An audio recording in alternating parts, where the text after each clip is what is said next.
Welcome back to another video of Evinrude Outdoors. Today I'm going to be fuel pump converting one of my old 1950s outboards that require the dual line fuel tank. Now I don't have anything against the dual line fuel tank system, but in the long run this is cheaper for somebody that doesn't have a pressure tank. This is my first time doing one of these. From the information I gathered, it's fairly easy to do. This specific motor I'm going to be working on is a 1954 Johnson 5.5 horse. Now some things that you need to do one of these is a fuel pump. This is a fuel pump for a 20 to 25 horse Briggs & Stratton lawnmower engine. And it's got the 3 poles on it. 1 pulse, 1 fuel in, fuel out. I was at the local auto parts store and picked up these vacuum caps. Now there's all sorts of different sizes in here, and I think this was only around $4. The fuel pump was around $10. And also I picked up some 1/4-inch gas line. Now the first thing I got to do is remove all the knobs so I can get this cover off.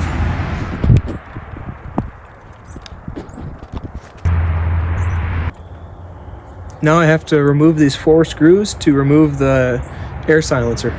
It looks like you just have to remove the 2 in the middle and then the 2 on the top. Looks like I do have to remove the top jet.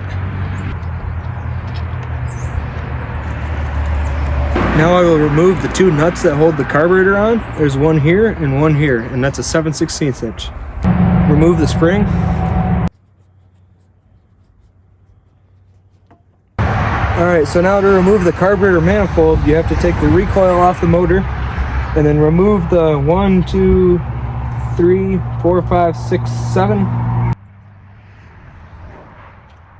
Now would be a good time to disconnect your air line.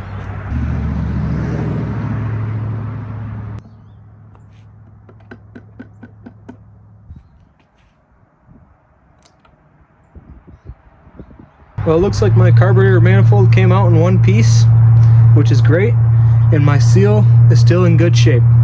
If you feel the need to replace either one of these gaskets, go ahead. Now you got to go ahead and pull the reed plate up, and my gasket's in good shape. Now on the reed plate, I need to remove these 2 screws. You can see there I removed the valves. There's 2 open holes. Now this is where one of our vacuum caps come in hand. Now go ahead and grab a vacuum cap out of your assortment. Now I picked one that fits snug in the hole, and you can choose either one hole to plug. It doesn't matter, and you only want to plug one hole. Essentially what this was doing before was allowing a constant pressure of air flowing into the gas tank, and now if we block one of these, it'll create a pulse for the fuel pump. So go ahead and stick your vacuum cap in there. And you can see it's sticking out about 1/8 of an inch, which is okay. And I'll trim it about 1/8 of an inch off this side. Well, you can see there, one of my holes are plugged, and the vacuum cap's only sticking out about 1/8 of an inch on each side, which is good. Now we can go ahead and button this back up.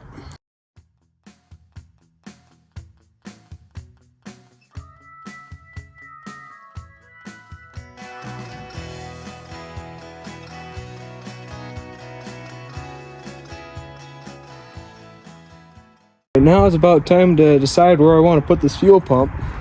And where I see most people put it is here on the left hand side of the motor, and they zip tie it around this. So I think I'm going to do something like that.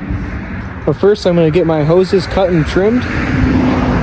Well, you can see here I have my fuel pump mounted and everything hooked to it. This top one is fuel in, the middle is the pulse, and the bottom is fuel to the carburetor.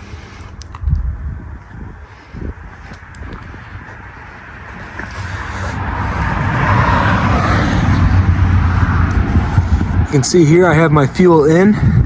I kind of jerry-rigged a connector from a gas tank, my fuel to the carburetor, and I have my pulse.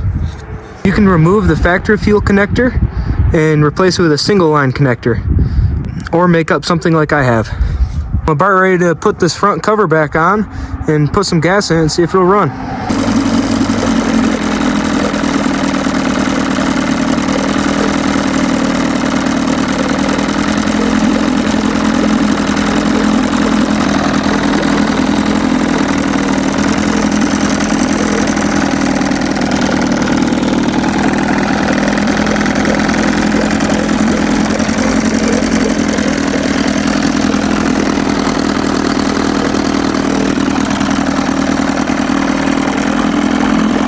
Well, that was pretty easy to do. It runs pretty good. I might have to play with the low speed adjustment some.